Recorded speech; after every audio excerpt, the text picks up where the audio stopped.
अस्सलाम वालेकुम, मैं हूं डॉक्टर मोहम्मद आसिम, फार्मासिस्ट, और आप देख रहे हैं द इंटेलिजेंट ब्रेन। आप में से बहुत सारे लोग देख रहे होंगे कि फार्मासिस्ट बहुत ज़्यादा जा रहे हैं नॉर्वे की तरफ, और गल्फ़ कंट्रीज़ की तरफ उनका रुख नहीं है। अब ज़्यादातर लोगों का नॉर्वे और उन कंट्रीज़ की तरफ रुख है। तो उसकी क्या वजह है? तो उसकी बहुत सारी वजूहात हैं। उनमें से मैं चंद अहम जो वजूहात हैं वो मैं आपको बताऊंगा कि क्या वजह है कि लोग नॉर्वे की तरफ जा रहे हैं। इसका सबसे पहले तो ये कि कोई कोई उनका जो कंट्री जो फार्मेसी काउंसिल का कोई एग्ज़ाम नहीं है वहाँ पे। आपको फार्म डी का एग्ज़ाम नहीं देना पड़ता आपको फर्दर। जस्ट ऑनलाइन आपने अप्लाई करना होता है और उसी बेस पे आपको मैक्सिमम 7 to 9 मंथ में आपको लाइसेंस मिल जाता है। सेकेंडली उसकी जो वजह है वहाँ पे, एक तो आपको आइलेट्स का एग्ज़ाम नहीं देना पड़ता। आइलेट्स की कोई मतलब रिक्वायरमेंट नहीं है, जैसे और कंट्रीज़ में होती है आइलेट्स की रिक्वायरमेंट, इस तरह वहाँ पे कोई आइलेट्स की रिक्वायरमेंट नहीं है। हाँ, वो लैंग्वेज एग्ज़ाम उनका होता है, वो वहाँ जाके होता है। वो नॉर्वेजियन लैंग्वेज सीखनी होती है, वो एक अलग टॉपिक है, उसको मैं बाद में बताता हूँ। तो एक चीज़ ये होती है कि परमानेंट रेजिडेंसी आपको मिल जाती है। जैसे गल्फ़ कंट्रीज़ में ये इशू होता है कि आप अब अगर 20 साल भी लगा लेते हैं आपको नेशनलिटी नहीं मिलती, आपको एट द एंड वापस जाना पड़ता है। लेकिन वहाँ पे नॉर्वे और उन कंट्रीज़ में जो है, तो सबसे बड़ा फ़ायदा ये होता है कि आप वहाँ के मतलब नेशनलिटी ले सकते हैं। हर कंट्री का अपना एक रूल है। फिर मतलब नॉर्वे के साथ जो बाकी कंट्रीज़ हैं स्कैंडिनेवियन, उनकी बात मैं कर रहा हूँ। इसके साथ इसके बाद एक और सबसे बड़ा बेनिफिट ये है, सैलरीज भी अच्छी हैं, जॉब भी वहाँ पे अच्छी हैं, और इसके अलावा वहाँ पे आपकी जो बच्चों की एजुकेशन होती है वो भी फ्री है। उन कंट्रीज़ के अपने रूल्स हैं।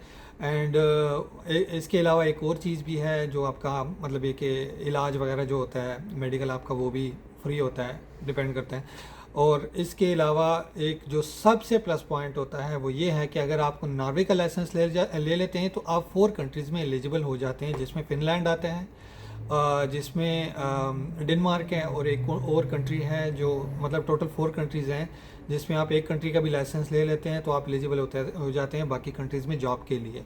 ठीक है। तो लेकिन ये है कि फ़र्स्ट आपको वहाँ पे मतलब ये कि वहाँ पे लैंग्वेज एग्ज़ाम जो होता है, मेन जो रिक्वायरमेंट है वहाँ पे लैंग्वेज एग्ज़ाम, वहाँ का नॉर्वेजियन लैंग्वेज होती है। आपको फार्मेसी काउंसिल का फार्मेसी का लाइसेंस तो मिल गया, प्रैक्टिस का लाइसेंस। लेकिन अब वहाँ पे एक रुकावट ये आ जाती है कि आपने वहाँ पे जाके जो है तो लैंग्वेज एग्ज़ाम क्लियर करना होता है। सबसे पहले तो मैं थोड़ा सा बैक पे आता हूँ, आपको बताऊँगा कि ये कैसे करना है। अब ये टोटल प्रोसेस तो है, इसके लिए मैं अलग वीडियो बनाऊँगा इंशाल्लाह कि ये कहाँ से स्टार्ट करना है, कैसे करना है। तो ये थोड़ी रिक्वायरमेंट मैं वैसे जनरली इसमें बता रहा हूँ। इसमें यह है कि आपको डॉक्यूमेंट्स, आपकी डिग्रीज़ वगैरह यही रिक्वायर्ड होती हैं। ठीक है।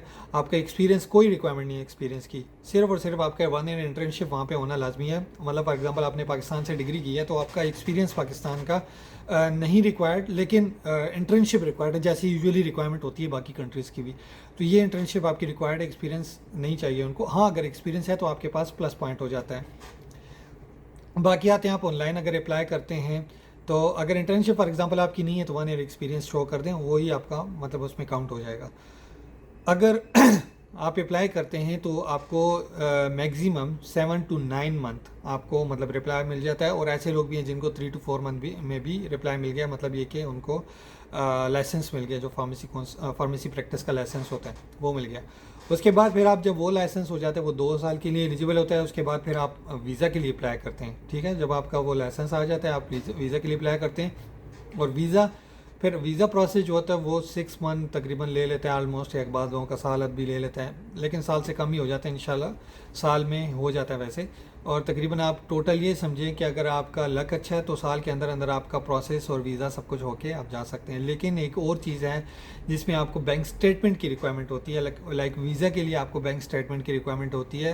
वो ऑलमोस्ट 30 लाख, मतलब एवरेजली कह लें 30 लाख रिक्वायरमेंट है। आप दोबारा चेक कर लें, क्योंकि ये मैं थोड़ा सा कुछ चंद माह पहले की बात कर रहा हूँ कि वहाँ पे पहले ये रिक्वायरमेंट थी। अभी तकरीबन कह लें कि 30 लाख से 32 होगी मैक्सिमम, मतलब 35 लाख अपने माइंड में रखें, क्योंकि पाकिस्तान की जो करेंसी है वो थोड़ी गिर रही है, तो इस वजह से आप उसको काउंट कर सकते हैं।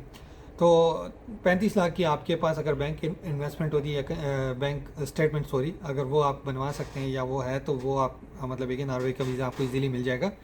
अच्छा, वहाँ जाने के बाद फिर आपको वहाँ पे एडमिशन लेना होता है यूनिवर्सिटी में। जो कोई भी यूनिवर्सिटी होती है वहाँ पे जो नॉर्वेजियन लैंग्वेज करवा रही है इंस्टीट्यूट वगैरह, तो वो नॉर्वेजियन लैंग्वेज जो होता है ऑलमोस्ट 6 मंथ, मिनिमम 6 मंथ में वैसे क्लियर हो जाता है। बाज़ लोग ऐसे भी हैं जिनको 1 ईयर तक लग जाता है। बहुत कम लोग ऐसे हैं जो क्लियर नहीं कर पाते, और बहुत कम लोग, मतलब इसमें मैं ज़्यादा की नहीं, ज़्यादातर लोग क्लियर कर लेते हैं 6 मंथ टू 1 ईयर के दरमियान ही क्लियर हो जाता है। और उसके बहुत कम लोग आते हैं जिन्हें जहन कमज़ोर होता है, या मतलब ये कि वो इंटरेस्ट नहीं लेते, जिसकी वजह से वो लैंग्वेज एग्ज़ाम क्लियर नहीं कर पाते, और उनका 1.5 साल तक भी लग, बाद लोगों का बहुत कम ऐसे लोग हैं जिनका 2 साल तक गया है, लेकिन वैसे यूजुअली क्लियर हो जाता है। तो इस चीज़ की टेंशन ना लें।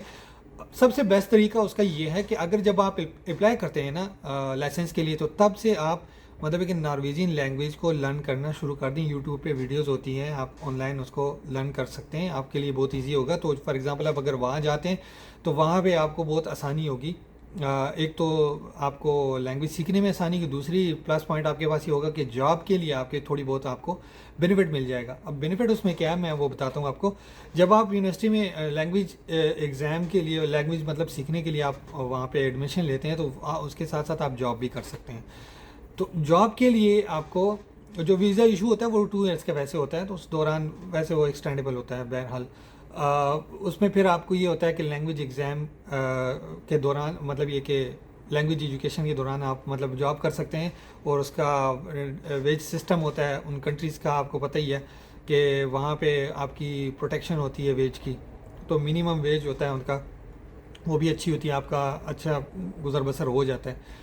उसमें फिर आप कहीं जॉब कर सकते हैं, और जॉब के लिए अगर आपको थोड़ी बहुत लैंग्वेज आती है तो आपको अच्छी जॉब मिल सके। लैंग्वेज नहीं आती तो ज़्यादातर पाकिस्तानी या मतलब जो हमारे कंट्रीज़ के लोग हैं जैसे इंडिया वगैरह के, तो ये छोटी जॉब्स कर रहे होते हैं, जैसे वहाँ पे कार वॉशिंग, डिश वॉशिंग, या मतलब किसी कैफ़े में या छोटी मोटी जॉब कर रहे होते हैं। तो ये मजबूरी उनकी ये होती है कि लैंग्वेज नहीं आती, ये एक मतलब एक बहुत बड़ा बैरियर होता है। अगर आपने YouTube से थोड़ा बहुत सीख लिया, ये आपको मैं प्लस पॉइंट बता रहा हूँ कि अगर आपने ऑनलाइन सीख लिया थोड़ी बहुत लैंग्वेज, तो आपको इतना होगा कि थोड़ी बहुत कोई अच्छी जॉब मिल जाएगी आपको, और वहाँ पे आपका सर्वाइवल बहुत इजी होगा। अगर लैंग्वेज के बाद फिर आपको एक और स्टेप आ जाता है जॉब का। तो जब आपको लैंग्वेज एग्ज़ाम क्लियर कर लेते हैं, आप जॉब के लिए एलिजिबल हो जाते हैं, क्योंकि जॉब्स तो वहाँ पे माशाल्लाह फार्मासिस्ट के लिए अच्छी खासी हैं, क्योंकि उनको रिक्वायरमेंट है अभी। और अगर मतलब ये कि वहाँ पे जॉब के लिए एलिजिबल हो जाते हैं, तो मिनिमम सैलरी वहाँ पे एक फार्मासिस्ट की पाकिस्तानी अगर हम कह लें तो 5 से 6 लाख रुपए बनती है, नॉर्मल एवरेज सॉरी मैं कह रहा हूँ, 5 से 6 लाख रुपए बनती है। कट कुटा के अगर बहुत ज़्यादा आपके खर्चे वर्चे आ जाते हैं तो आप ये 2.5 से 3 लाख रुपए आपकी बचत हो जाती है। अच्छी खासी सैलरी है ये, और क्योंकि कटिंग भी होती है वहाँ पे, उसकी टैक्स कटौती भी होती है, ये चीज़ें भी आप अपने माइंड में रखें। उसके अलावा आपके मतलब आपके वहाँ के एक्सपेंसिव होते हैं, क्योंकि नॉर्वे दुनिया का सबसे एक्सपेंसिव कंट्री है, लेकिन वहाँ पे सर्वाइवल भी इतना मुश्किल नहीं है। मतलब सैलरी अच्छी है, आपका आसानी से गुजारा हो जाता है, अच्छी लाइफ गुजार सकते हैं वहाँ पे। आपको पता है नॉर्वे बहुत उसके बारे में आप ज़रा गूगल पे मतलब देख लें या यूट्यूब पे देख लें, आपको बहुत आइडिया हो जाएगी नॉर्वे कैसा कंट्री है। तो ये बहुत सारी चीज़ें आपको क्लियर हो जाएंगी।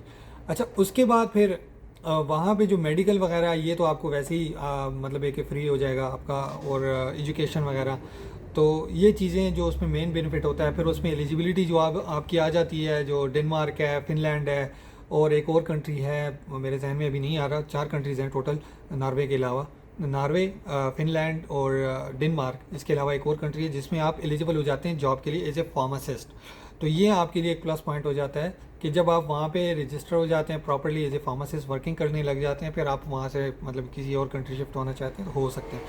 तो वहाँ पे गल्फ़ कंट्रीज़ के, अच्छा गल्फ़ कंट्रीज़ आपको लोग कहते हैं कि यार गल्फ़ कंट्रीज़ से नॉर्वे क्यों अच्छा है, तो वो तो आपको भी पता है। गल्फ़ कंट्रीज़ में मैंने आपको पहले भी बताया कि आप 20 साल भी गुजार लेते हैं, 25 साल भी गुजार लेते हैं, आपको नेशनलिटी नहीं मिलती, एट द एंड आपको वापस जाना पड़ता है, ठीक है। और लेकिन वहाँ पे बेनिफिट आपको ये होता है कि आप तो एक तो आपको नेशनलिटी मिल सकती है, दूसरी बात ये होती है कि फैमिली को आप परमानेंटली रख सकते हैं। गल्फ़ कंट्रीज़ में थोड़ा फैमिली को रखने का तो बहुत बड़ा इशू होता है, बहुत सारे लोगों को पता भी है। एक तो यहाँ पे एक्सपेंसिव बहुत ज़्यादा होते हैं गल्फ़ कंट्रीज़ में। तो नॉर्वे में ये चीज़ है कि आपका जो एजुकेशन होती है बच्चों की वो फ्री होती है। तो ये चीज़ें होती हैं। अब जो फर्दर प्रोसेस है कि आपने करना कैसे, कौन सी वेबसाइट है, उसके बारे में इंशाल्लाह मैं प्रॉपर इन्फॉर्मेशन भी शेयर करूँगा। नेक्स्ट वीडियो भी आप देख लें, इंशाल्लाह उसमें सारा प्रोसेस बताऊँगा। तो अगर इसके रिलेटेड कोई क्वेश्चन है आपका तो आप लाजमी कमेंट सेक्शन में लिखें। इंशाल्लाह मैं कोशिश करूँगा कि वो नेक्स्ट वीडियो में मैं इंक्लूड करूँ, या प्रोसेस में जो हम बता रहे हैं इंशाल्लाह उसमें मैं इंक्लूड करूँगा। Thank you very much.